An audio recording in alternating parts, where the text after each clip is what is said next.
money. Ways to become poor. Be careful.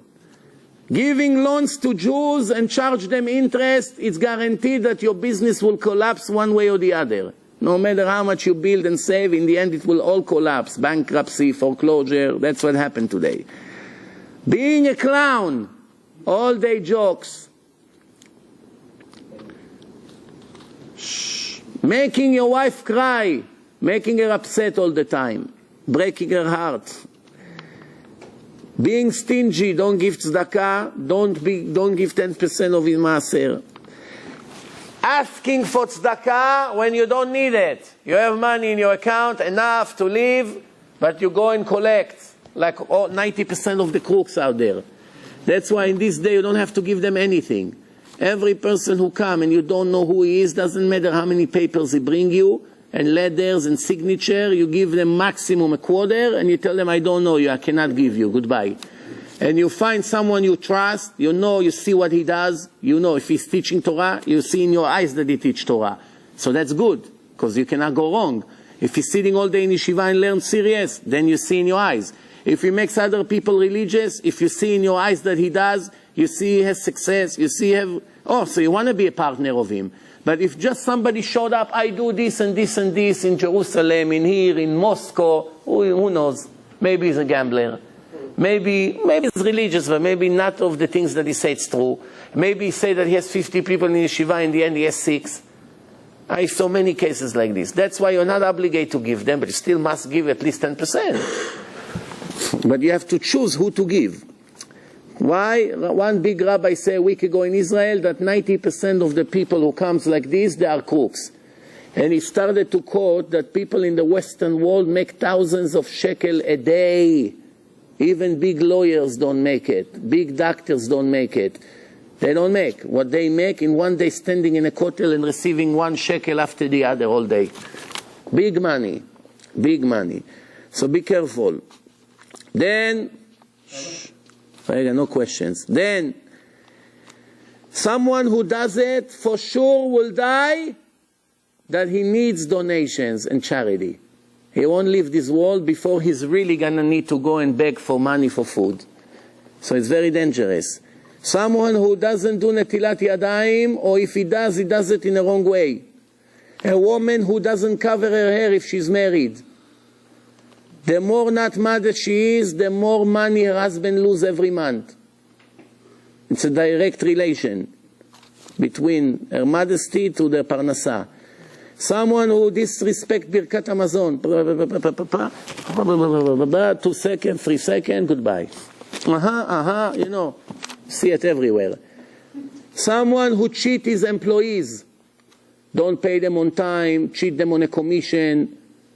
Don't give them what they really deserve. If they bring a customer, they say, no, I'm not interested. A month later, they call him and they do the deal without him knowing.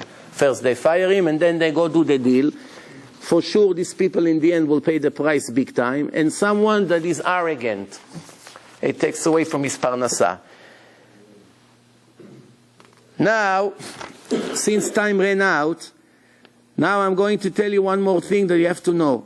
All the sicknesses come to the person because he eats more than what he needs to eat.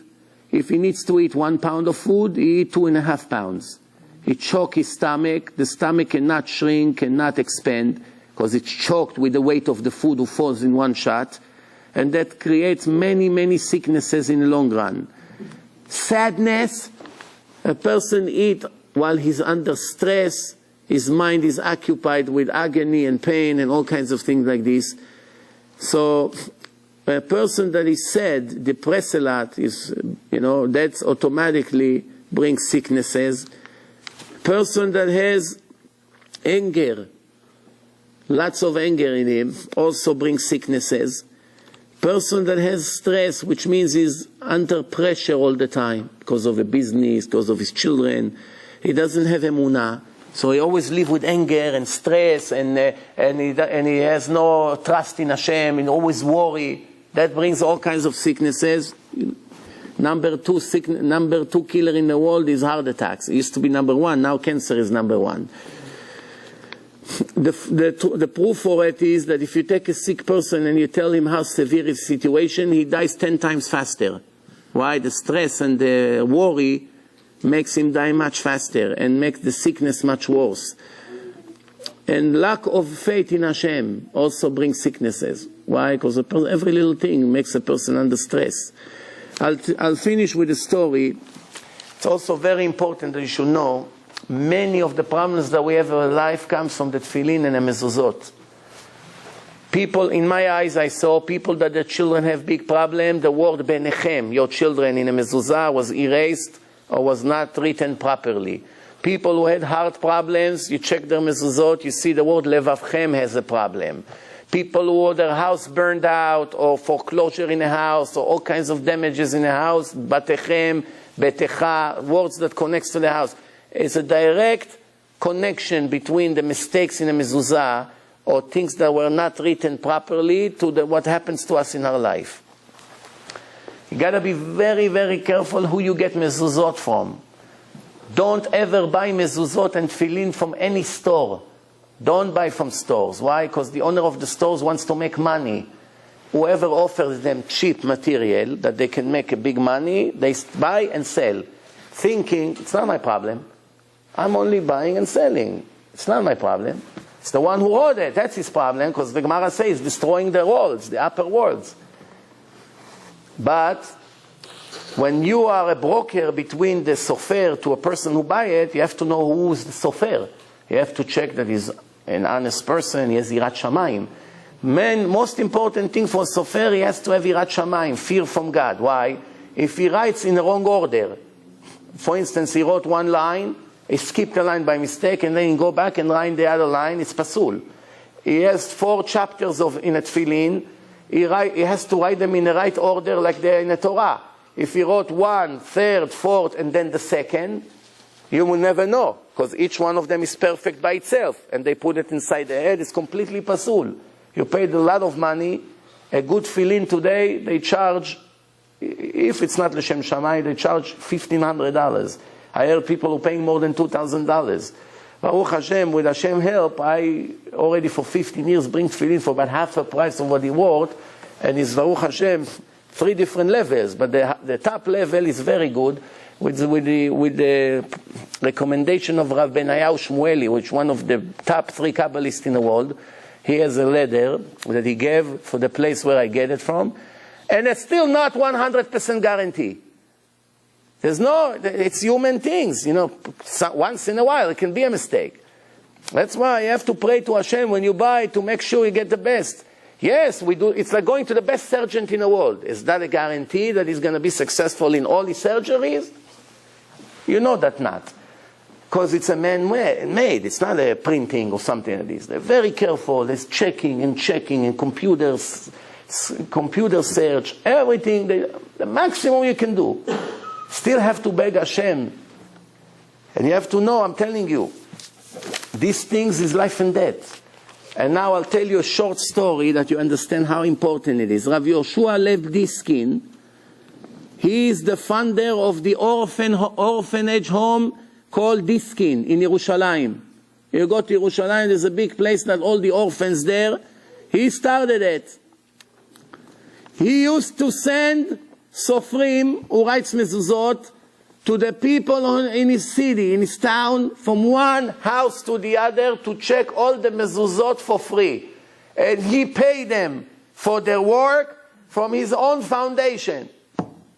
He has an orphanage home. People donate for the orphans. He takes some of the money, he pays the sofer, here, take $100 today, go and check all the mezuzot. Here, take 200, go and check. You do this street, you do... So they come to him and say, Rabbi, what are you doing? We donate money to the orphans and you send the people to check mezuzot with this money? You're wasting the money from the orphans. This was his answer. Not only that I don't waste the money from the orphans, I save the orphans money. Why? What does the Torah say? The Torah says like this, למען ירבו ימיכם וימי בניכם על האדמה אשר נשבע השם אלוקיכם. What does it say inside the mezuzah? That if you have mezuzah, kosher, meudar in your doors, in every door that you need, that makes the life of the parents longer, which means there's going to be much less orphans. Why are there so many orphans today? One of the reasons is the mezuzot is not kosher. You understand? He buys the best Mercedes, cashmere coat, everything, sapphire, this shoe, this diamond, 5 carats to his wife, everything. Tefillin, don't you? I heard somebody sell for $450. Rabbi, yeah, $450, all machine made. Yeah, go put. Maybe there's a chance it's barely kosher. Maybe. Or a beginner that is the first month he start to write tefillin. Fine. Looks beautiful. From the outside, most of them look good. It's like a beautiful Mercedes with no engine. Now you understand why instead of 100,000 it's only worth 30,000?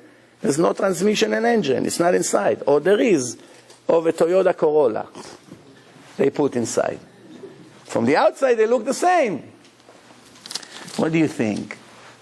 You gotta use your head. With something like this to play with fire, to save $200-300? For this? Besides the fact that it's an eternal covenant with Hashem. It's one of the 3 covenants. Shabbat, Brit, Tefillin. Shabbat, Brit, Tefillin. Gotta be very careful. You understand? In Monsey they sell good kosher mezuzah, $130 each. Doesn't mean you have to pay that much. You can get it for much less money. But just to give you an idea, it takes 3-4 hours to write. What do you think? It costs $10 the cards, the cloth. It costs $3-4 for a person to make the crowns. It costs $3-4 for the computer check and everything. It's right there, $20 cost before he starts. How can it be mezuzot for $30? How? If the cost of the thing before you started, it's $20. He works 3 hours for $10? What is Puerto Rico, from the beach of Puerto Rico? He can't write mezuzot?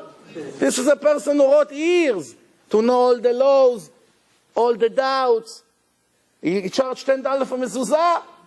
I don't want to tell you where to send him his mezuzot to.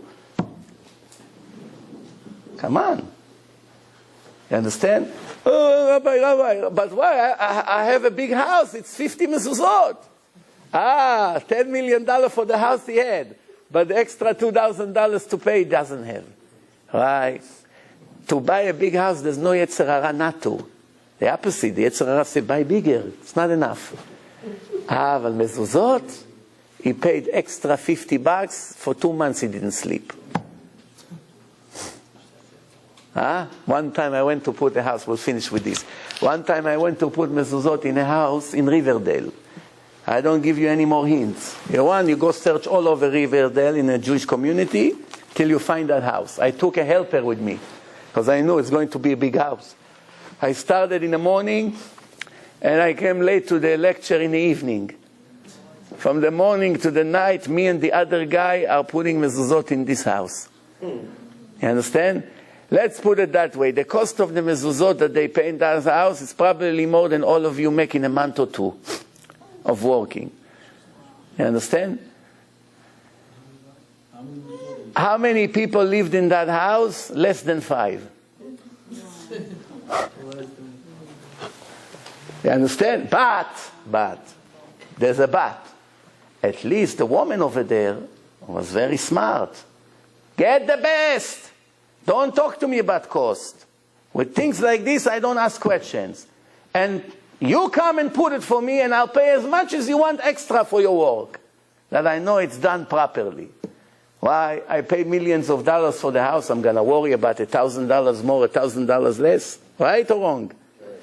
99% of the wealthy people are the opposite of this woman. Yeah. They're trying to save. They come to the store, they bargain. My son is bar mitzvah. What's the cheapest tefillin you have? $40,000 watch, and he tried to save $50, $100 on a tefillin that his son, chas v'shalom, will die because of the tefillin he got him. And then when the rabbi check his tefillin, say, you know what happened? Look, Benechem is erased. Now it's too late. Now he's going to pay $10 million to get him out of the grave. $100 million if he has. $100 caused you $100 million damage. Why? Stupidity, ignorance. Let's start open our eyes and be educated in Torah. Our life will be much better. We'll see you, Bezrat Hashem, tomorrow.